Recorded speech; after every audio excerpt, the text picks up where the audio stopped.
They say heartbreak only comes from love, but sometimes it's family that teaches you what real heartbreak feels like. The moment I read the message, the world didn't shatter dramatically. It just went quiet. This year it's just Melissa's family.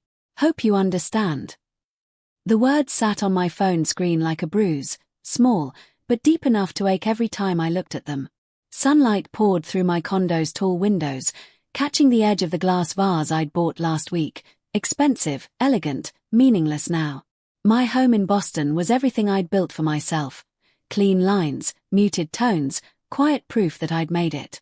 Yet, in that moment, every inch of that perfection felt like a hollow victory. My thumb hovered over the screen. I thought about replying, something mature, detached, clever. But all that came out was one word. Enjoy. I set the phone down and stared at my reflection in the polished countertop. The woman staring back looked like she had it together. Hair perfect, posture sharp, eyes unreadable. But my hands trembled just enough to betray the truth. Only yesterday, I'd been at a boutique picking up matching stockings for my nieces and nephews, feeling proud that I could finally afford nice things. A cashmere blanket for Grandma Margaret. A special bottle of scotch for Uncle Robert. Even something thoughtful for my parents, though they hadn't made it easy to love them in years. Grandma had called the week before, her voice warm and familiar. "You're still coming to Thanksgiving, right, sweetheart? I can't wait to see you." "Wouldn't miss it," I'd said, smiling as I stirred another test batch of her cranberry chutney recipe, determined to make it perfect. That was before the text. Before the word uninvited took on a whole new meaning. The phone rang again, this time, Derek. My cousin, my childhood partner in chaos. "Hey, Brianna, you got the message too?" His tone was half disbelief, half apology. "About Thanksgiving?" "Yeah. You're not the only one. 18 of us. Gone. Just Melissa's perfect little family this year." My chest tightened. Why would they do that? Derek sighed. Because appearances matter more than people to them. God forbid anyone imperfect sit at their table. I moved to the window, watching the sailboats drift across the harbor. I looked like someone who had everything: money, freedom, success. But inside, I felt like a child again, standing in the shadow of a golden sister who could do no wrong. This wasn't just about a dinner. It was about years of being second best, the invisible daughter. Melissa got applause for her art shows, while I got a polite nod for my scholarships. Her wedding was the event of the decade.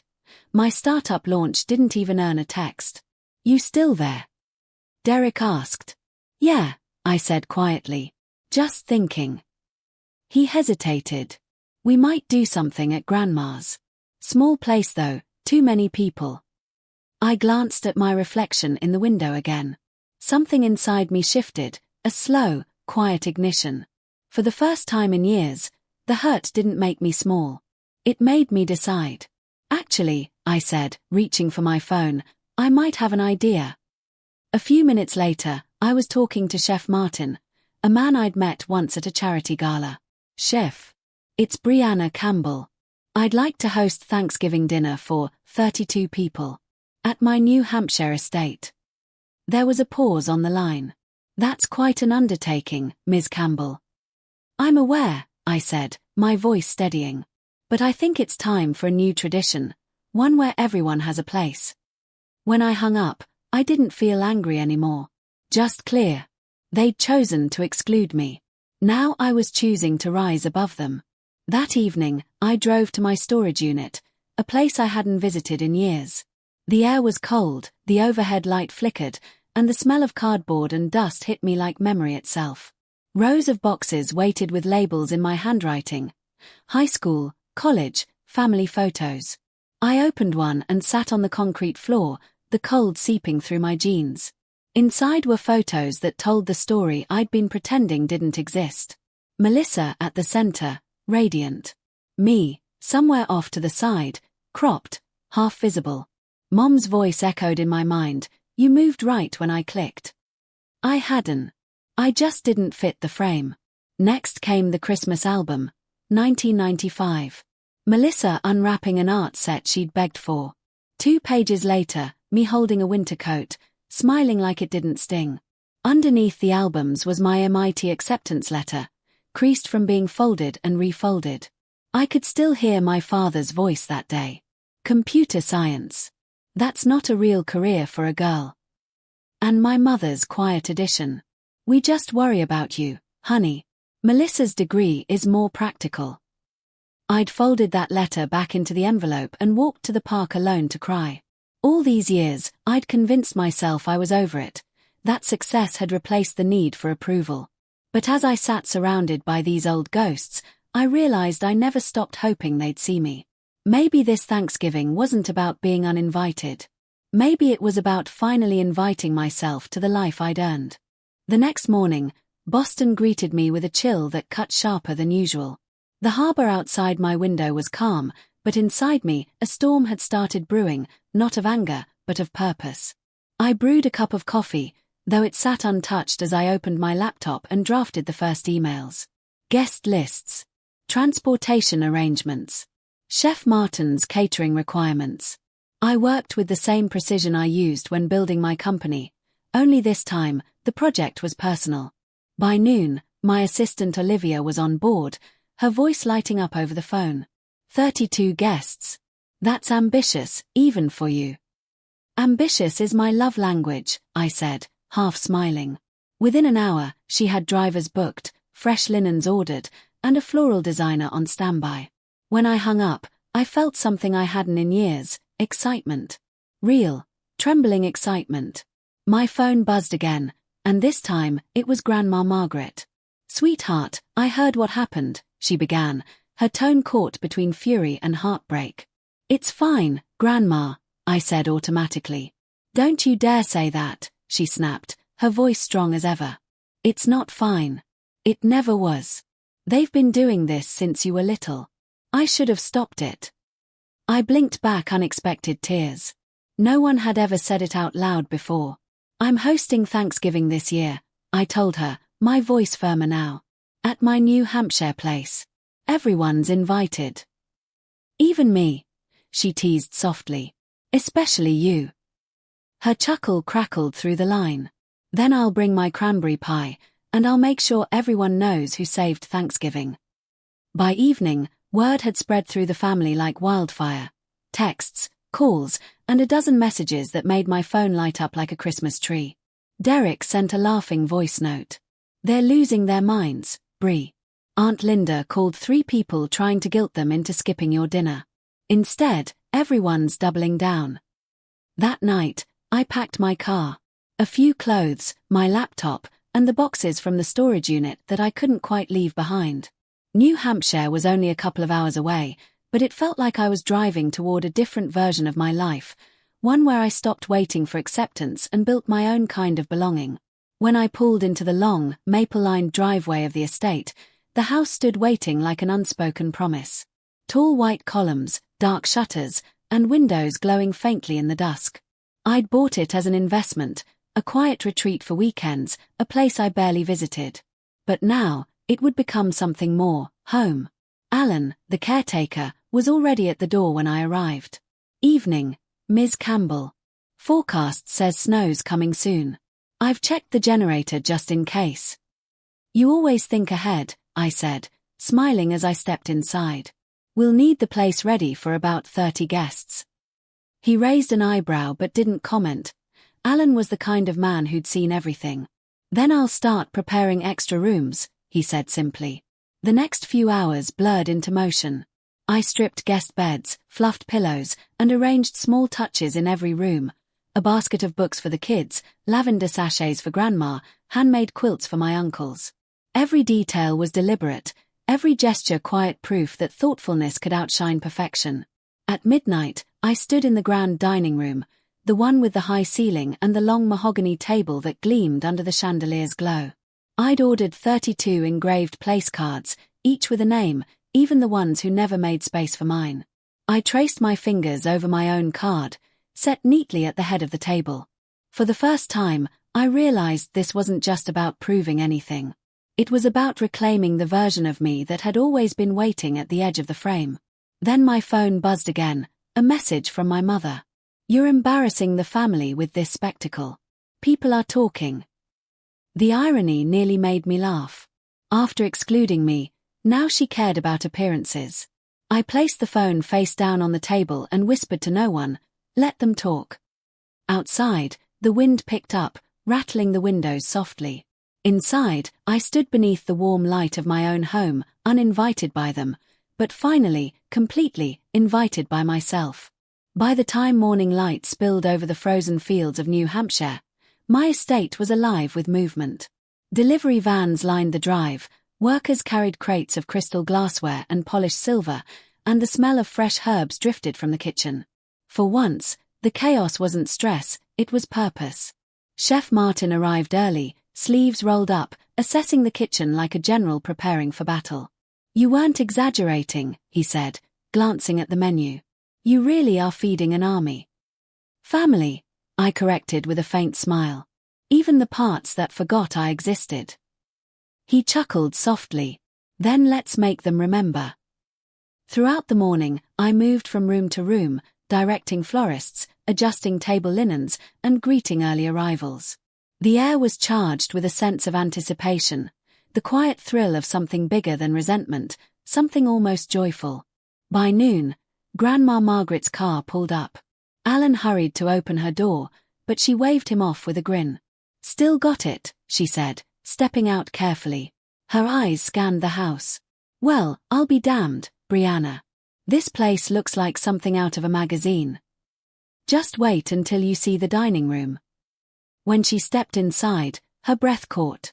The table stretched beneath chandeliers like a river of light.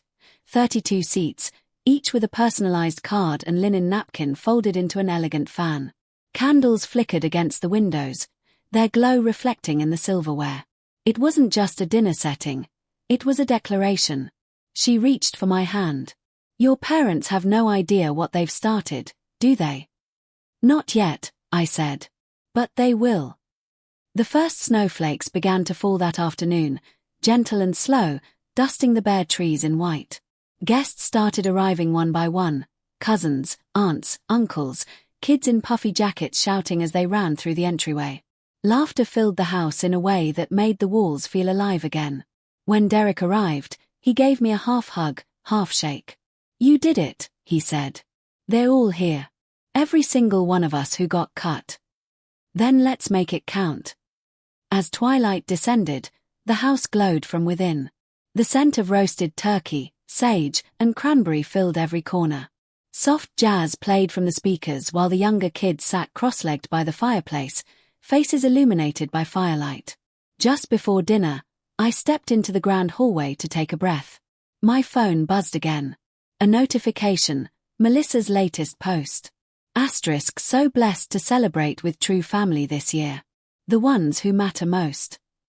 Asterisk, the caption was accompanied by a photo of her picture-perfect table for 7. I almost pitied her. Almost. When I returned to the dining room, everyone was seated, waiting for me. Grandma Margaret stood first. "Before we eat," she said, raising her glass, "I just want to say, this, right here, is what family should look like. No hierarchy, no favorites, no forgotten faces. Just love."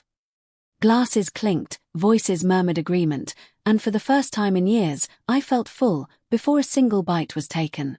Dinner began in a blur of laughter and stories. Kids passed roles, adults argued over football, and Chef Martin's team moved like quiet ghosts, keeping everything seamless. Even the storm outside couldn't touch the warmth inside those walls.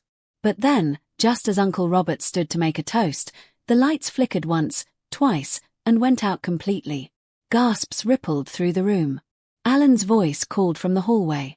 "Generator should kick in any second." But seconds stretched. Then a minute. Then 2. Before panic could settle, Grandma started humming. Asterisk Amazing Grace. Asterisk one voice. Then another. Soon the entire room was singing softly, candles and phone flashlights glowing in their hands. The sound filled the darkness, fragile but unwavering. I looked around the table, faces illuminated by flickering light, and felt something shift inside me. For the first time, I wasn't the outsider at my family's table. I was the anchor. When the generator finally roared back to life 20 minutes later, people laughed, clapped, and cheered. But part of me missed the darkness. In that candlelit quiet, I'd seen who we truly were: imperfect, resilient, real. Alan appeared beside me, cheeks flushed from the cold. "Power's back for us, but your parents' neighborhood lost theirs. Word is, they're sitting in the dark with no heat." I hesitated, a flicker of concern surfacing out of habit. "Are they all right?" He nodded. "Generators running there. But between you and me, it's just them and Melissa's family, 7 people in that big empty house." I turned back to my table of 32, laughter echoing against the windows. The contrast spoke for itself. They'd chosen exclusion. I'd chosen abundance. They thought they'd cut me out of the family story. Instead, they gave me the perfect ending to start writing my own. The next morning, sunlight spilled through the tall windows, bouncing off the snow-covered fields outside. The storm had passed, leaving the world glittering and new. Inside, the estate buzzed with the soft sounds of morning. Coffee cups clinking, laughter echoing through the halls, children chasing each other around the tree-lined foyer. I poured a cup of coffee and stood by the window, watching the guests slowly wake. For once, my house wasn't just a display of wealth. It was alive, messy, loud, and warm. And that warmth had nothing to do with the generator still humming in the background. Grandma Margaret appeared beside me, her silver hair softly backlit by the morning sun. "You know," she said, handing me a plate of pastries, "I haven't seen this family so happy in decades." "You did that." I smiled faintly. "I just opened the door." "You did more than that, sweetheart. You gave us a place to belong again." As we talked, my phone buzzed repeatedly on the counter. Notifications from social media. Tags. Mentions. I frowned, opening one. My nephew Tyler had posted a photo of last night's dinner. The long table glowing with candlelight, the family mid-toast, laughter caught in motion. The caption read, "Best Thanksgiving ever. Thanks to Aunt Brianna for making it happen." I scrolled through hundreds of comments. Heart emojis. Words like beautiful and inspiring but one notification froze me. A tag, accidentally linking my parents to the post. Within hours, it was everywhere. Someone had even made a side-by-side collage. My estate glowing with warmth and 32 smiling faces versus their dim dining room with only 7. The contrast was brutal and unmissable. Derek appeared in the doorway, smirking. "You've gone viral. People are calling it the Great Family Divide." "Oh, perfect," I muttered. "Exactly what I needed, public pity." "It's not pity," he said, pouring himself coffee. "It's poetic justice." By noon, the phone started ringing. First a few relatives. Then Melissa's husband. Then, inevitably, my parents. I ignored the first 3 calls. On the 4th, I finally answered. "How could you do this to us?" My mother's voice was tight with anger. "You made us look like fools." "Do what exactly?" I asked evenly, watching snowflakes drift past the window. "Host a dinner for the family you didn't want." "You know that's not fair," she snapped. "You went out of your way to make this spectacle. You're showing off." "I didn't invite photographers, Mom," I said calmly. "Your own grandson posted pictures. People saw the difference, that's all." There was a long pause. Then my father's voice broke in, gruff and defensive. "Brianna, this has gotten out of hand. Maybe we should meet, talk this through." "Of course," I said, "but first, I want to make one thing clear. You didn't lose control of the story last night. You just lost your illusion of it." I ended the call before they could respond. Later that evening, the guests began leaving, their cars carving tracks through the snow. Grandma was the last to go. She hugged me tight, whispering, "They're going to come crawling soon. Be ready." I didn't believe her. Not entirely. But 3 days later, my doorbell rang. I opened it to find my parents standing on the threshold. My mother held a worn leather photo album. My father's expression caught somewhere between guilt and calculation. We were in the neighborhood, he said awkwardly. Thought we'd stop by. My mother smiled thinly. Found some old photos you might want. I stepped aside, motioning them in. The silence between us was heavy as they wandered through my living room, eyes darting from the art on the walls to the panoramic view of the harbor. Quite a place you've got, my father said finally. Must have cost a fortune. It's home, I replied, neither confirming nor denying. His comment wasn't curiosity, it was inventory. My mother sat on the edge of the sofa, opening the album. Remember this birthday? She asked, showing a photo of Melissa blowing out candles while I stood half hidden at the edge of the frame. I nodded. I remember that was the year you forgot my cake. She blinked, startled. That's not. It is, I said, my voice steady. I've kept records. Notes. Letters. The MIT letter you ignored. The scholarships. The 3 jobs I worked because you wouldn't co-sign my loan. My father frowned. We couldn't afford. You refinanced the house for Melissa's wedding, I interrupted gently. You just didn't think I was worth the risk. Silence. Thick, uneasy. Before they could respond, my phone buzzed again. Melissa. Without hesitation, I answered and put it on speaker. Hey, Brianna, she began hesitantly. Mom and Dad there? Yes. She took a breath. I need to say something. I've been thinking since Thanksgiving. I was jealous of you. My whole life. You built everything they said you couldn't. I kept trying to be perfect because I thought it was the only way they'd love me. My mother's eyes filled with tears. My father's face went pale. The truth had finally found its way into the open, fragile and unstoppable. At that exact moment, the doorbell rang again. Grandma Margaret. She stepped in like a storm, coat still on, cheeks flushed from the cold. Good, she said, spotting my parents. You're all here. Mother, this isn't your concern, my mom began, but Grandma's voice cut through like steel. It's exactly my concern. I've watched you favor one child while breaking another. I should have spoken years ago. For once, no one argued. The room was quiet except for the faint hum of the heater. My mother finally looked up, eyes rimmed with red.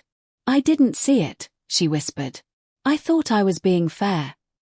It wasn't an apology, not yet, but it was the first honest thing she'd said to me in years. I nodded slowly. Now you do. Outside, the snow began to fall again. Soft, endless, forgiving.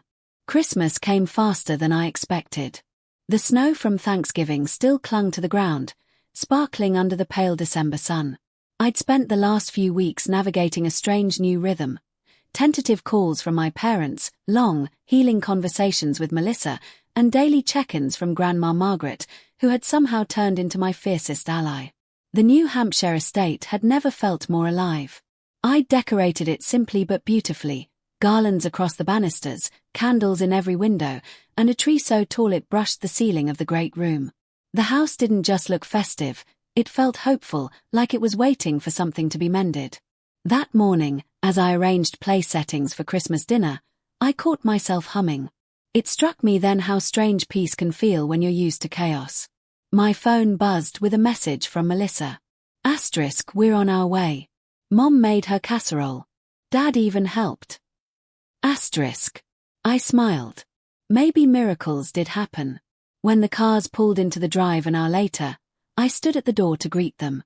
My parents stepped out first, carrying trays of food, followed by Melissa and her husband wrangling their 3 kids, laughter spilling into the cold air. The sight hit me harder than I expected. Inside, the house filled with warmth and noise. The children darted toward the massive Christmas tree, wide-eyed at the glittering ornaments. My mother set down her casserole dish, glancing around the dining room with quiet awe. You did all this yourself? She asked softly. With some help, I admitted. But yes. Her lips trembled with something close to pride. It's beautiful.